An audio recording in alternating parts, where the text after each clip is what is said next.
Hey guys, this is the class preparation and preview lecture for the American Revolution and the Constitution. As usual, you'll get an announcement with this lecture along with a podcast that will help you navigate through the course material. We'll talk in class about some specifics regarding the Revolution and the Constitution, but I wanted to give you a comprehensive overview of how the American Revolution took place and how we formed the Constitution. We're going to tackle a couple overarching questions that are kind of focused on those 8 questions that I presented on the first day of class.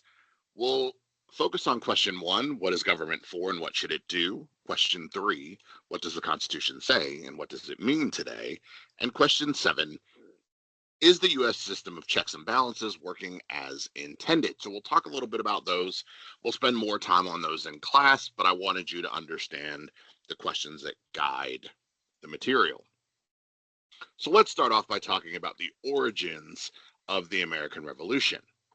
So England's push to send the colonists to discover and settle the New World in the late 16th and 17th centuries were largely driven by a mix of economic ambition, strategic competition, wanting to be the dominant superpower in the world, and social pressures at home.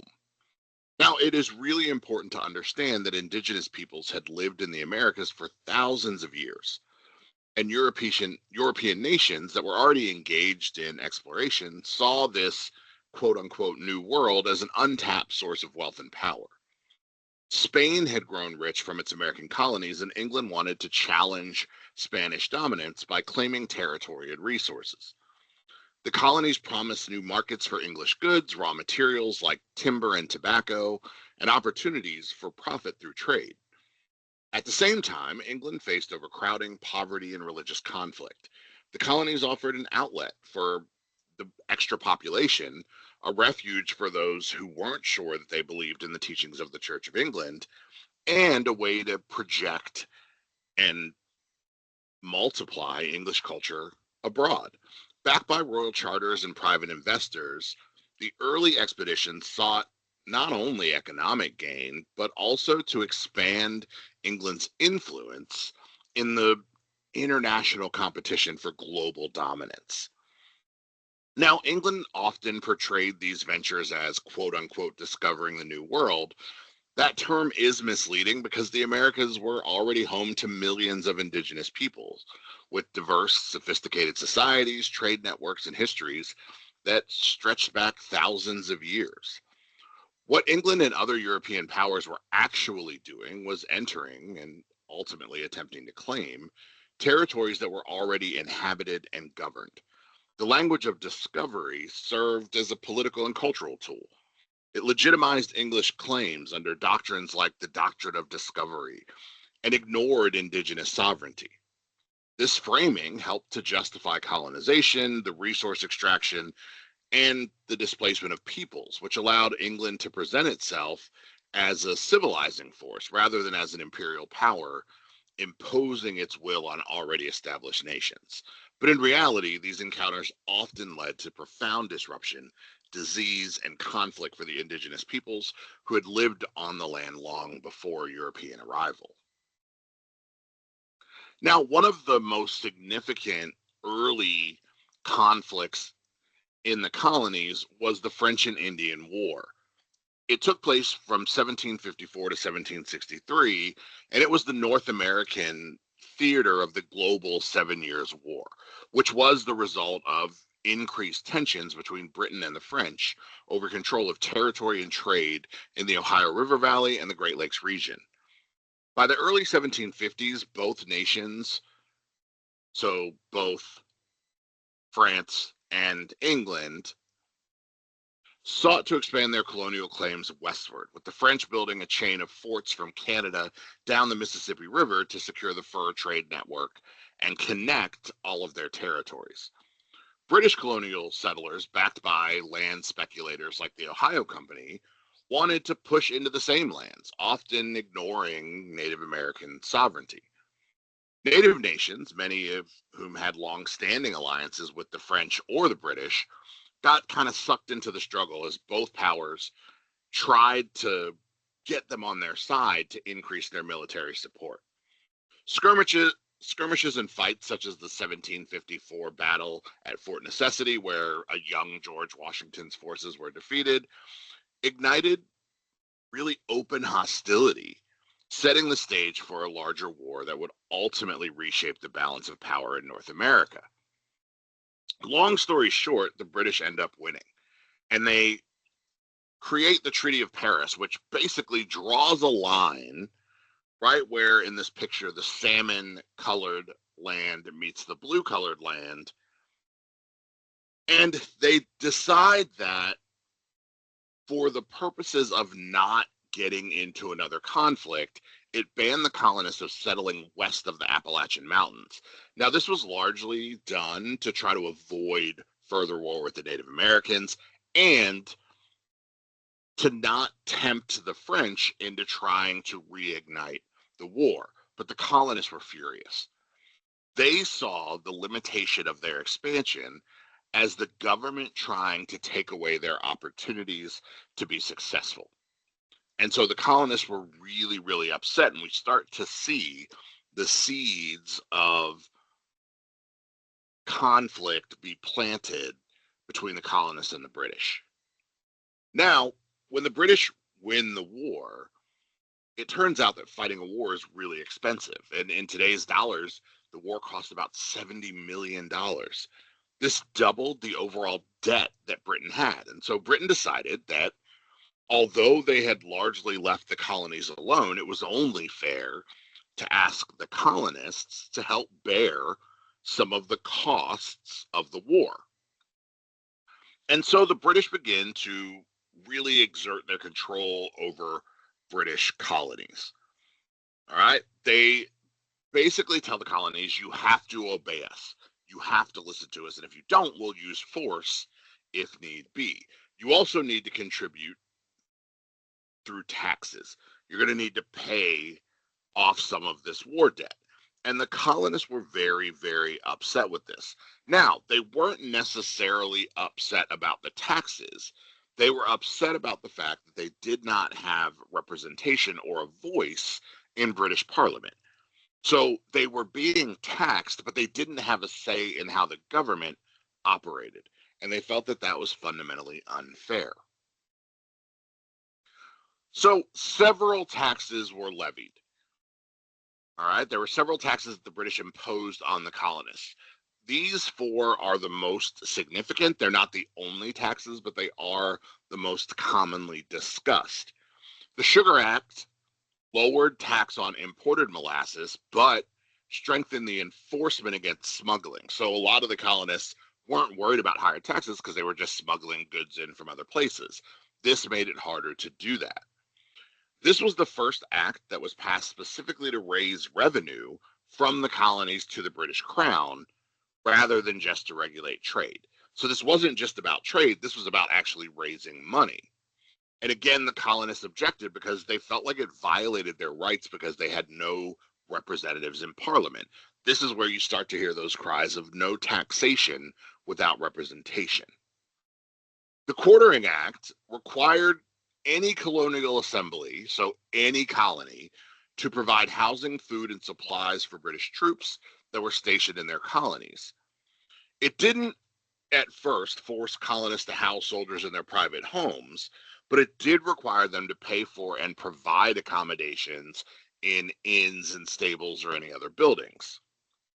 Colonists felt like the permanent presence of troops in their cities during peacetime was unnecessary and threatening, and they interpreted the presence of these troops as an attempt to enforce obedience rather rather than to protect them.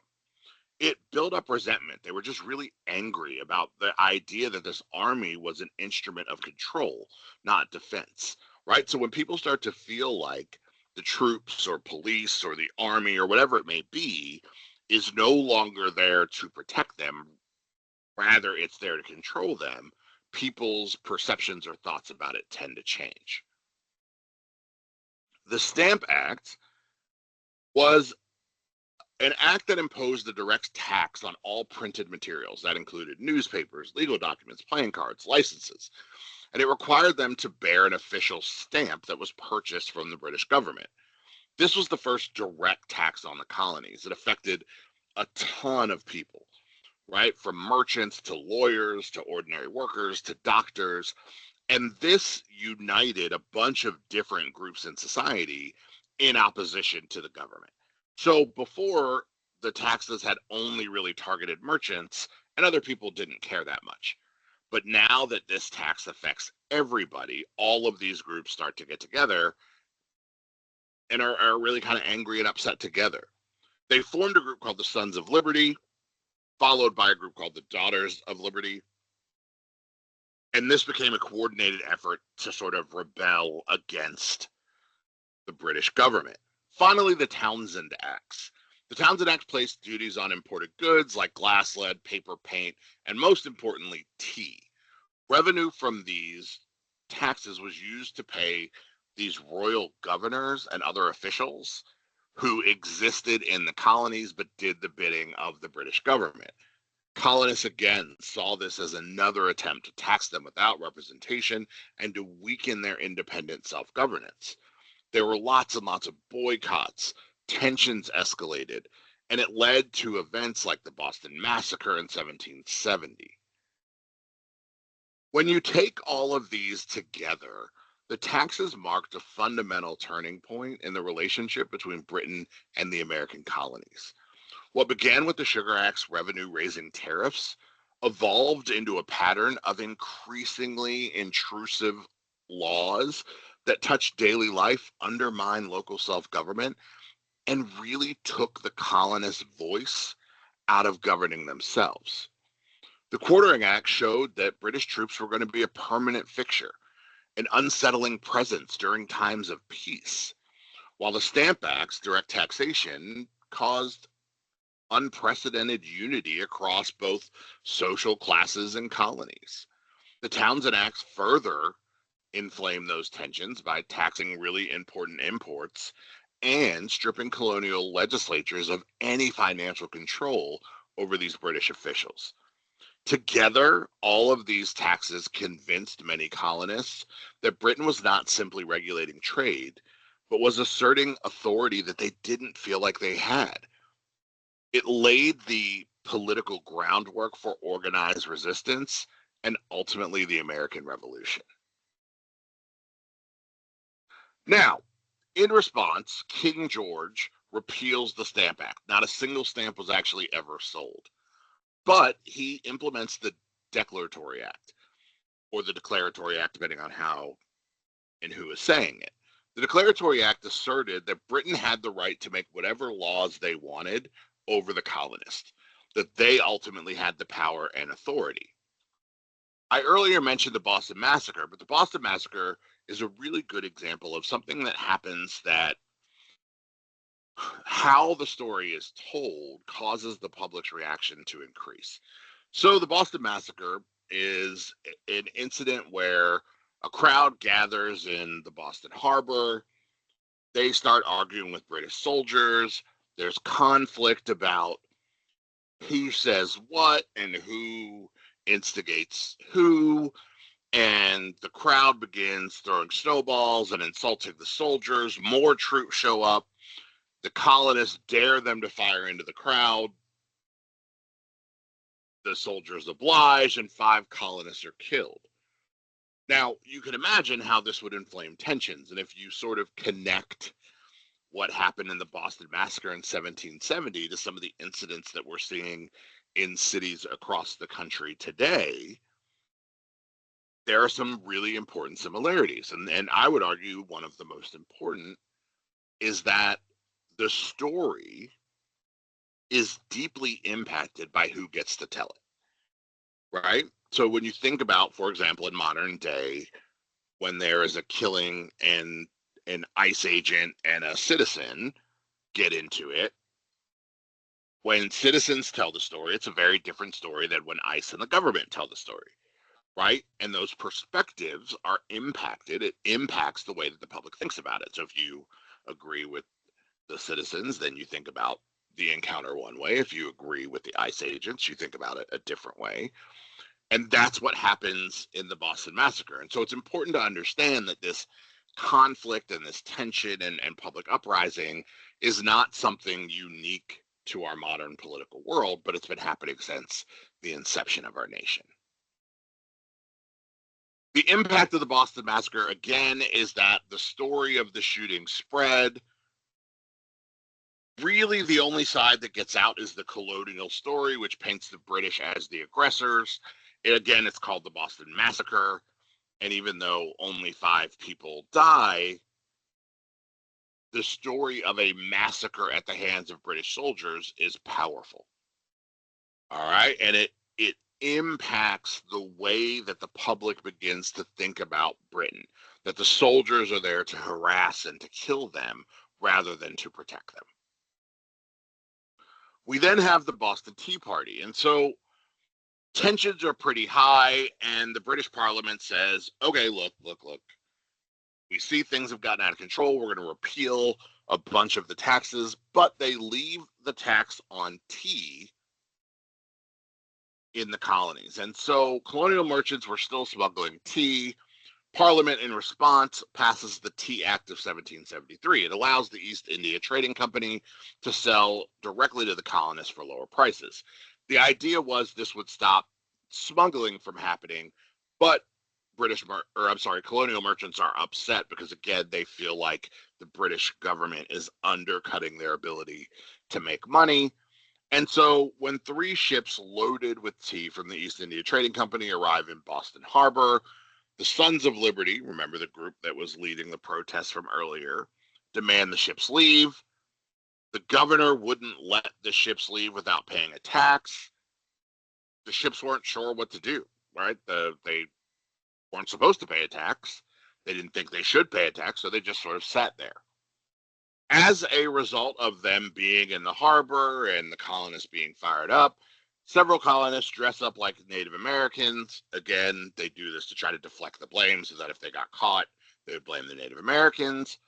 And they dump 340 chests of tea into the Boston Harbor.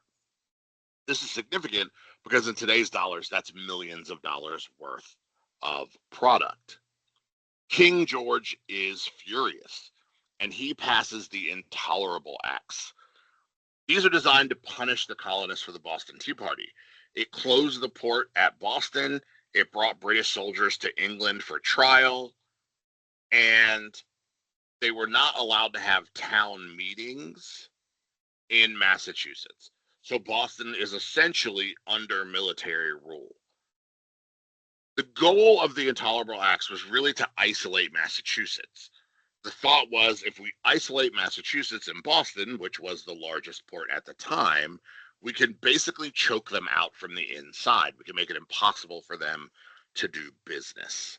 However, all it really does is unify the colonies. It shows that in the colonists' mind, Britain is being unreasonable. They're not willing to negotiate, and so we're going to have to take matters into our own hands. They do so with the meeting of the First Continental Congress. It convened in response to the Intolerable Acts, bringing delegates from 12 of the 13 colonies together to coordinate resistance against British policies. Georgia did not show up.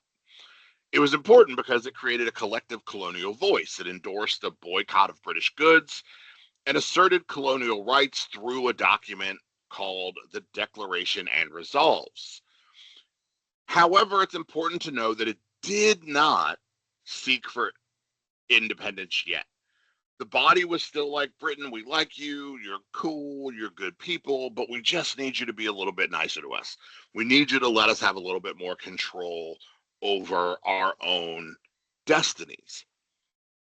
And so this meeting is really important because it establishes the precedent that the colonists and various colonies could act together with one voice as a single political body.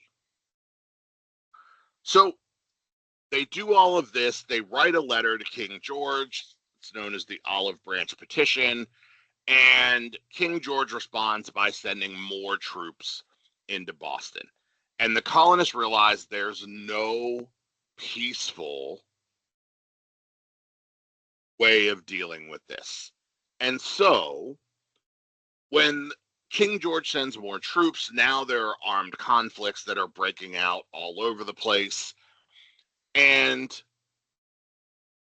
in Lexington, Kentucky, and Concord, Massachusetts, in April of 1775, there are two armed conflicts that break out, and the Second Continental Congress forms as a result of that. They appoint George Washington as the leader of the Continental Army, and essentially this becomes the new national government, as their job is to manage diplomacy, and ultimately they write the Declaration of Independence in July of 1776.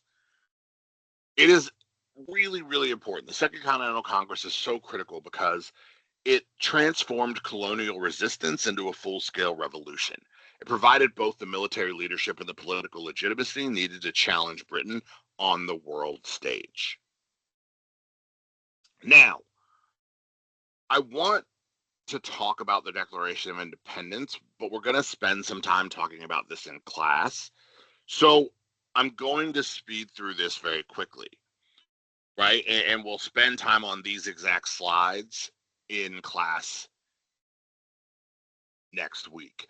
And so the Declaration of Independence is a statement of independence that kind of lays out the values that exist and the reason for the destruction of the relationship between Britain and the colonies. It's a breakup letter, right? It's a breakup letter between the colonies and Britain, all right? And so it lays out why the breakup happened and the values that are going to guide this new nation. Again, I'm going to skip through these slides because we're going to talk about them specifically in class.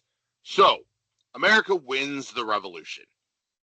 All right, so I mentioned the battles at Lexington and Concord in 1775, but it was a really hard-fought battle. We won our independence in the Revolutionary War. The war lasted for nearly 8 years, the longest war in our history until sort of these modern foreign conflicts that never seem to end. It touched every part of our new nation, from the future state of Maine to the future state of Florida and west to the banks of the Mississippi River. More Americans were killed, wounded, or died of disease than as a direct result of the Revolutionary War. Our Revolutionary War was the first successful colonial war for independence of modern times and has inspired independence movements all over the world. But to win the war, the revolutionaries had to meet enormous challenges. The colonists who took up arms in 1775 were wholly unprepared for a war against a superpower. The colonists had no army, no navy, no capacity to produce weapons in any significant quantities, and no financial resources with which to buy them.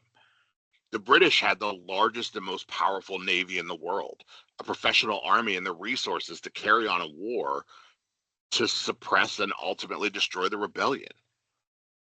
Their only serious challenges were the difficulties involved in conducting a war across a sea and trying to implement royal authority over a widely dispersed people who were thousands of miles away. They also had to worry about the threat that their European enemies would take advantage of the situation and attack them while they were embroiled in a war with their colonists. The American revolutionaries prevailed in their war for independence basically by outlasting the British. They turned British liabilities into American advantages. They made the war too costly for the British to continue. They persuaded the French to get involved in the war. And ultimately, they were able to, in Yorktown, the colonists were able to defeat the British to create a new nation. If you've ever seen the musical Hamilton, it does a nice job in its introductory portions of kind of laying out a story of the revolution that's relatively easy to follow. I recommend that you watch it if you have a minute. It's on Disney Plus.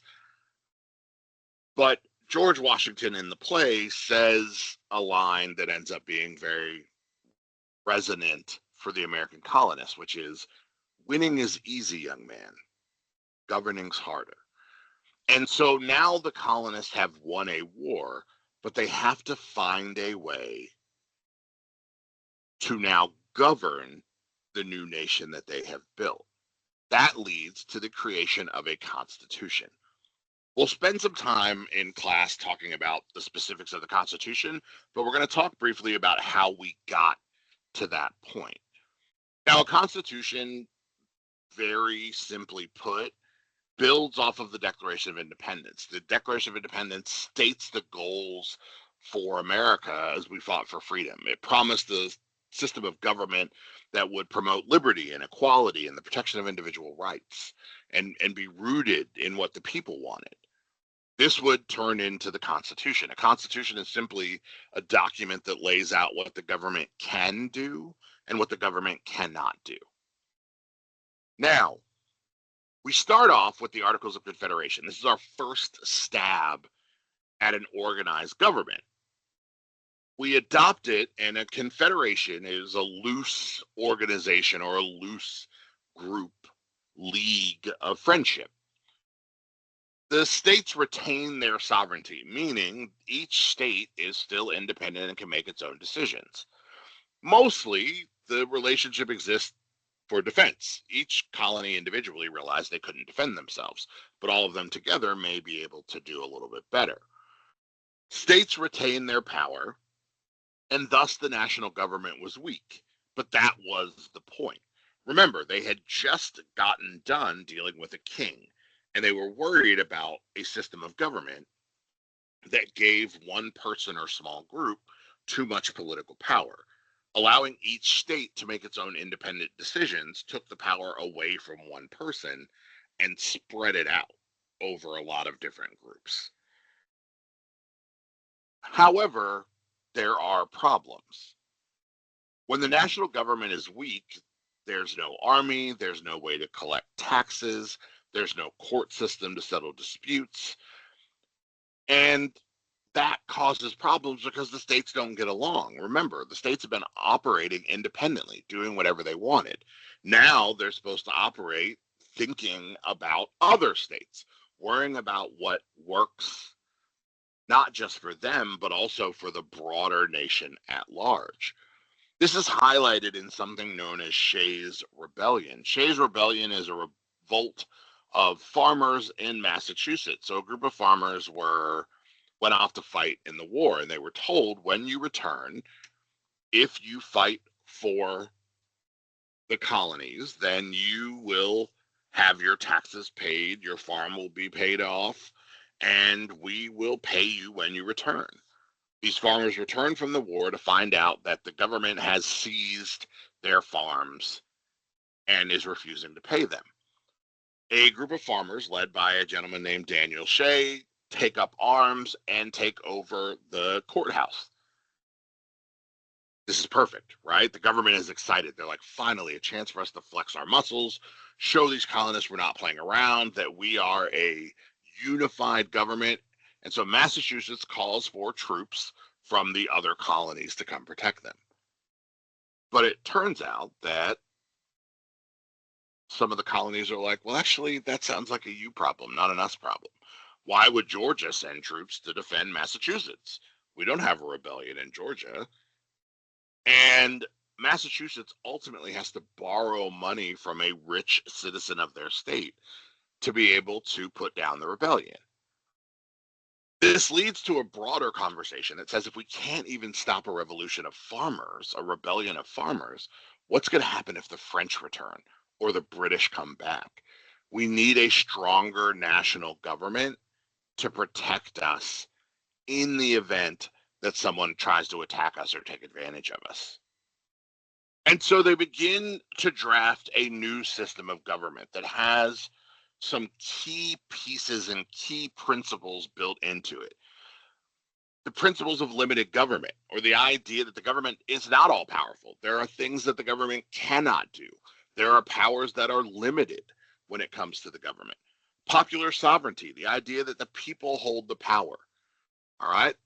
Basically, it's the idea that government's power comes from the consent of the governed, or it comes from the permission of the people to do the things that it is doing. So essentially, government is only as powerful as we, the people, allow it to be.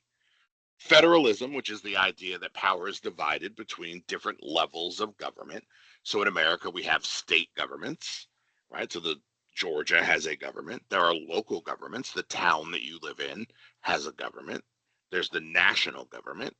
And so state, local, and national governments have different powers. They share powers. There are some things the national government can do that state governments can't do, and vice versa.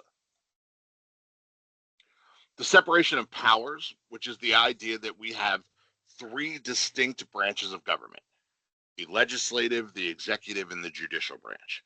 Each of these branches has specific powers that are exclusive to their branch of government. So, kind of very simply put, the legislative branch, or Congress, makes law. They're the branch of government responsible for making law.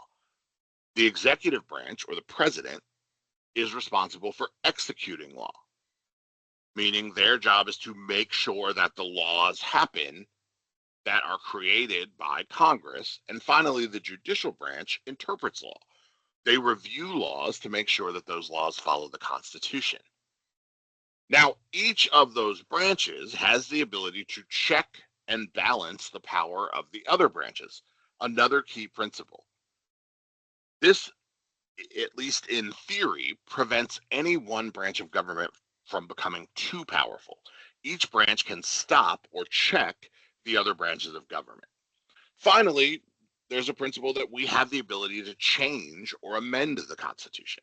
We can adjust the Constitution as we see fit and work to make sure that we are updating the Constitution as social, political structures change and shift over time.